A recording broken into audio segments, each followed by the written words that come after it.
விடாமல் பின்பற்றுங்கள். மூணாவது சோதரா, விலை கிரயம் செலுத்துங்கள். 1 ராஜாக்கள் 19 அதிகாரம் 19 வசனம் ஏற்கனவே சொல்லிட்டேன். இங்கிருந்து போய் எலிசா மேல தன்னுடைய சால்வைய எலியா போடுவார். அப்ப எலிசா என்ன பண்ணிக்கிட்டு இருந்தாராம்? 12 ஏர் பூட்டி உழுதாராம். அதுல 12வது ஏற அவரே உழுதாராம். 12 ஏர் அவங்க வீட்டில். விவசாயி விவசாயி அல்ல சொல்லுங்க, எலிசாவை சொல்றேன், விவசாயி. அவர் வீடு. நான் சின்ன பிள்ளையா இருந்தப்பெல்லாம் எங்க ஊர்ல ஒரு ஏர் மாடு இருந்தாலே அவங்க ரொம்ப பணக்காரங்க. ஒரு ஏர் மாடு இருந்தாலே ஊர்ல. ஆனா அந்த காலத்துல எலிசா வீட்டுல 12 ஏர் மாடு அப்படின்னா மிகப்பெரிய ரிச் ஃபேமிலி. யாரு? எலிசா.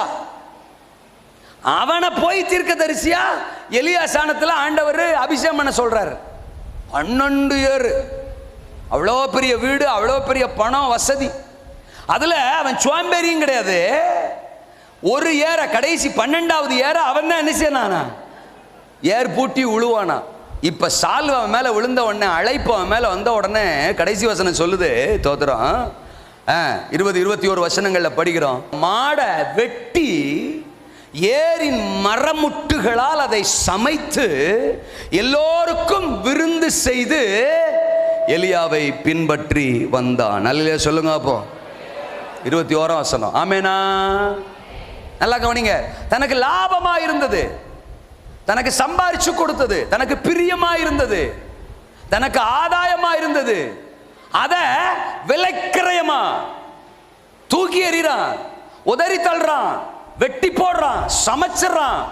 ஒருவேளை அது திரும்ப இருந்தா எப்பயாவது ஒரு வீட்டுக்கு வந்து பார்த்தா அந்த மாடு அவனை கூப்பிடுமோ, அந்த மாடு அவனை பார்த்து லுக்கு விடுமோ, அந்த மாடு அவனை பார்த்து பேசிடுமோ, மனசு மாறிடுமோ நினைச்சானோ என்னமோ தெரியல, அந்த மாட்டையே அடிச்சு ஏர் மரமுட்டை வச்சே சமைச்சு எல்லாருக்கும் கொடுத்துட்டான். அல்லேலூயாவா?